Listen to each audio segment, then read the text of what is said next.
So this one is for all the young cooks here in this room, okay?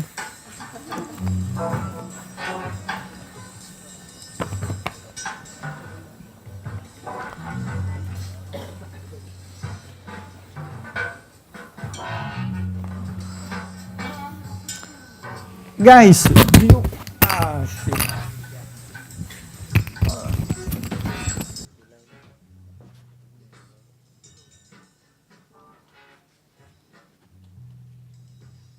Guys, do you remember Mars Attacks, the movie that Tim Burton directed almost 20 years ago?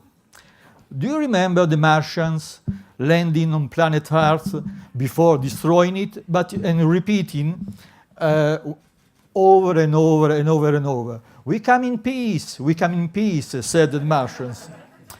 Allow me to use the same formula. I come in peace. Yes, I come in peace. Oh, fuck again.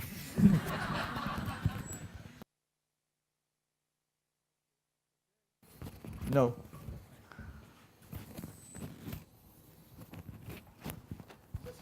Okay. So, I come in peace, but beware. In truth I speak, I'm not bringing you peace. On the contrary, I foresee turmoil and unrest, death and despair. I foresee loneliness, suffering, and a lot of physical pain. I predict a life of big efforts and little means. If you really think, if you are a cook and you think there is a job for you in the food business, think twice. But if you really want to stick to this, at least don't believe the TV stars and the glossy coffee table books. Don't believe the kick that you get when you see a chef whose life and gestures you might admire. Chances are you will end up in tears, alone and unseen by all the other people, alone in your little miserable corner. As anonymous as the main character of this little book, whose name has not been made public. Let me show you this little book. This little book tells the story of a guy with no name, whose story is almost our own. It's a little book, not a major one, not even a cuisine book, a cookery book, strictly speaking, but a very important one. It's part of a collection, Raconter la vie, to tell life, created in France by Pierre Rosanvallon, an historian and a sociologist and a member of the prestigious Collège de France. Had he been born in Chile and not in France in 1948, had he been working here during the Pinochet days in Italy when Mussolini was running the state, or today in Putin's Russia, he would have found himself for sure in jail. Because this project of this collection of little books is not revolutionary, but seditious enough. To tell the life, raconter la vie, means exactly what it means, to tell the life, to tell the story of how now we live, how we work in everyday's life, and in every field of work. So Rosanvallon has asked many writers, many journalists, and even ordinary people to write about themselves and write about other people too, to report how it is living in France today when, say, you are a scientific researcher, or you are a blue collar working in a factory, or you are taking care of the body of other people in hospitals, or you are a security guard, you are a teacher in school, or a paint broker, or even work in a kindergarten. The idea is to tell from the inside of what our days are made of, our gestures with the pen if you write, with the scalpel if you are a surgery man, the register book, the long hours at the factory vault, the night of tiredness and sleepiness.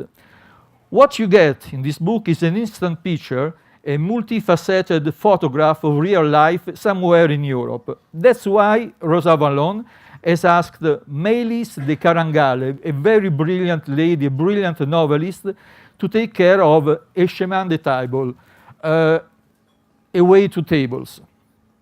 Maëlys de Kerangal is no food writer. She knows almost nothing of the world you live in, young cooks and people in this business.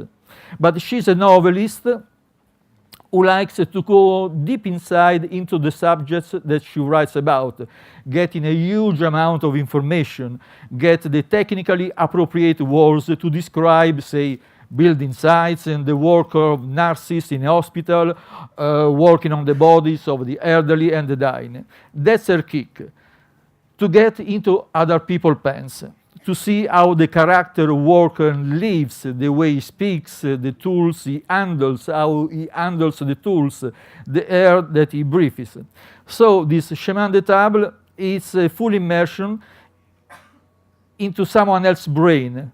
It's the story, part documentary and only partly slightly fictionalized, of a guy like most of you young cooks, a guy like us, a guy called Mauro, who finishes high school, then drops out of university, and since he had always liked to mess up in the family kitchen, collects a string of poor jobs, here in a Parisian bistro, then in a more bourgeois restaurant, and even in a Michelin-starred establishment. So she tells the story from a little distance. The long hours, the tiredness, the petty money, the tired overweight and sleepless night, the full mouth in the morning, the alcohol consumption, the drug addiction, the liver dysfunctions, the fuck-up relationships, the girlfriends crying before slamming the door, at least 20 years of bad sex and after hours astly ejaculation. And that is just an appetizer, says Jock Zonfrillo, okay? That's only an appetizer, what you're gonna get. Over a time lapse of a few years, the history with a big H mutates.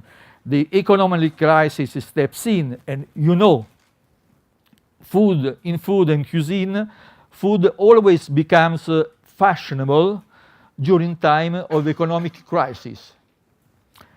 Food becomes even up to date, very fashionable, and then Mauro opens for a few years his little restaurant, doing everything by himself, but before giving it up.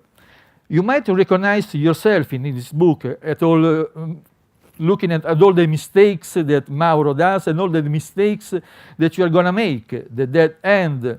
You're gonna find yourself in this shitty situation. Of course, who cares if this book is almost a roman la clé, where you can easily recognize the name, for example, the name of the vegetarian, overpriced 3 Michelin-star restaurant in a rich Parisian neighborhood. When she writes that Mauro now works in Apollo, a wine-oriented spot for a kind of immaculated Nordic cuisine, you laugh because everybody knows that she's talking of Sven Chartier's Saturne, a Parisian restaurant, but that is not the point.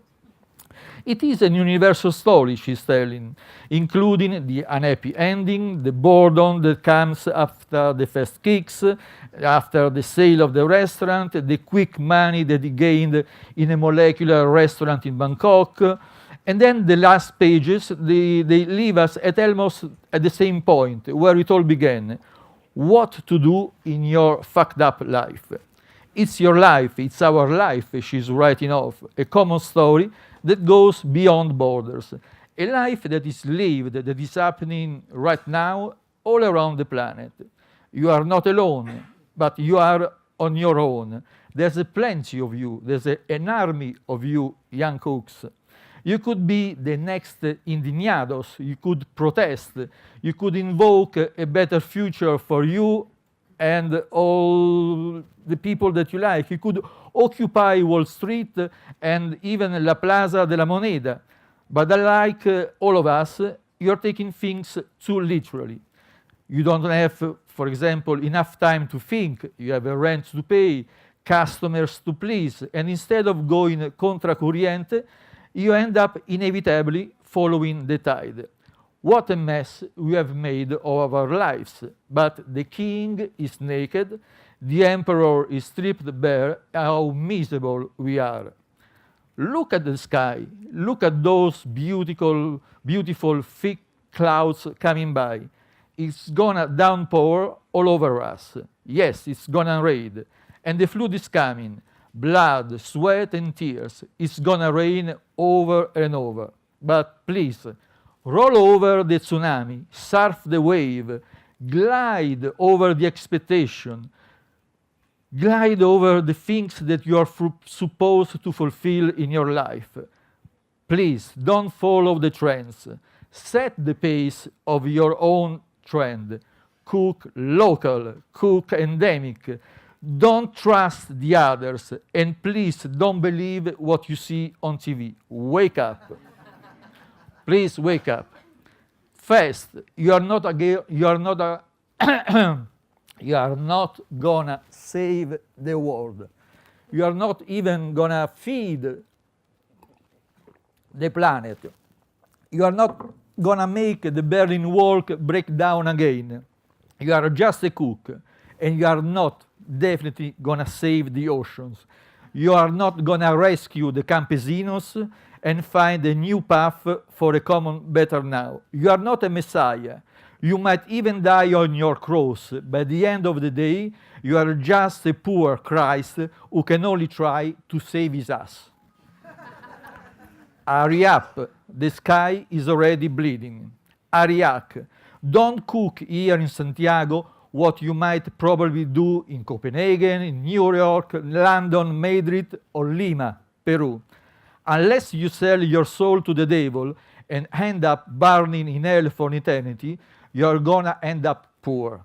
So fuck the easy money, fuck the easy way. Forget your heavy-duty burden, just make your life different. Make the restaurant the real theater of operations.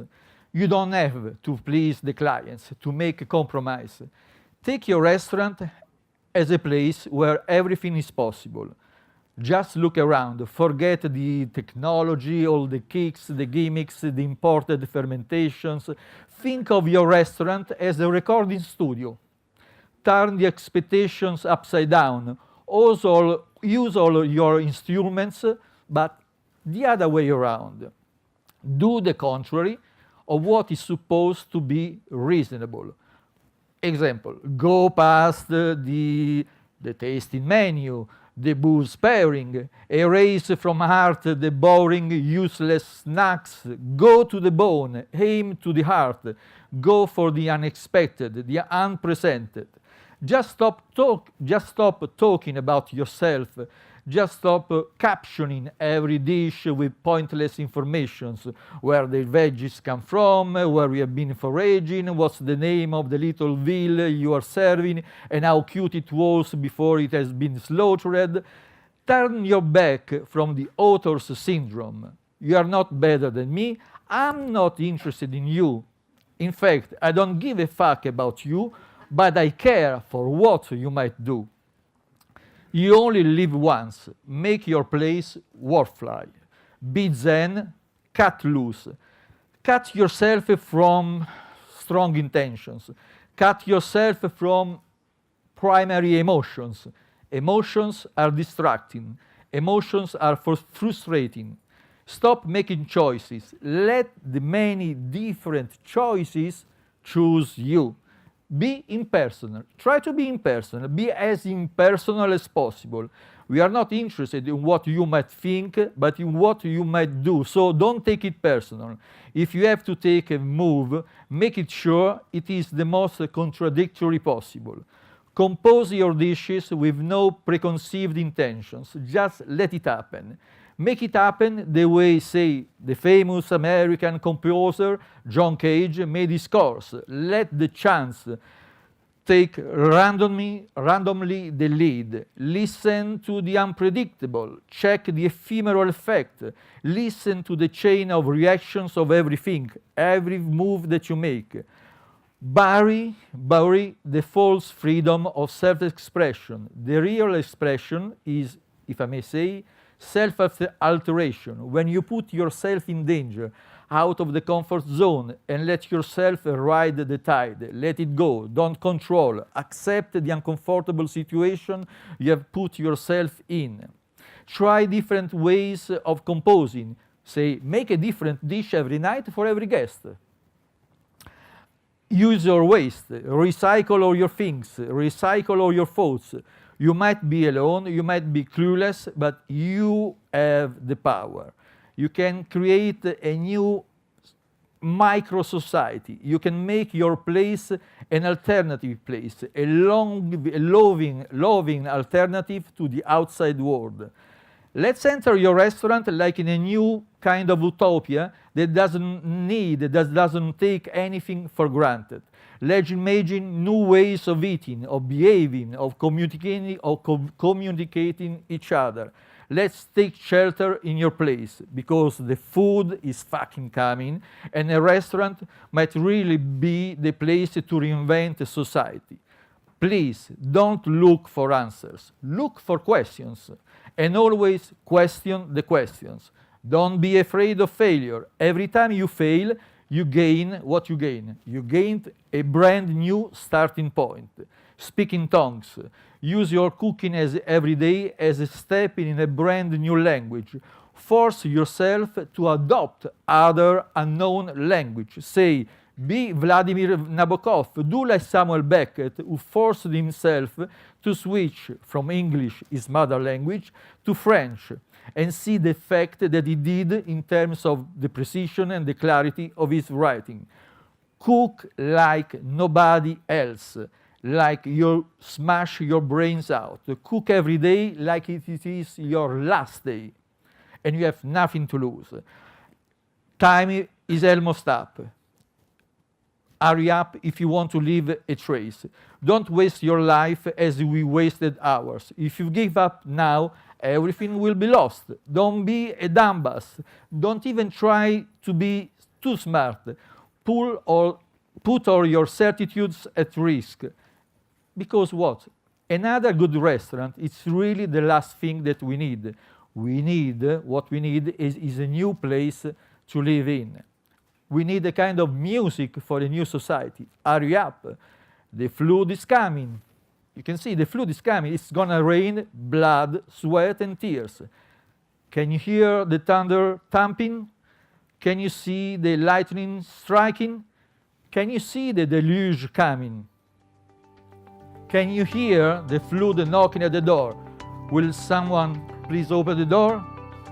Are you gonna open the door? Okay. Can someone please open that fucking door?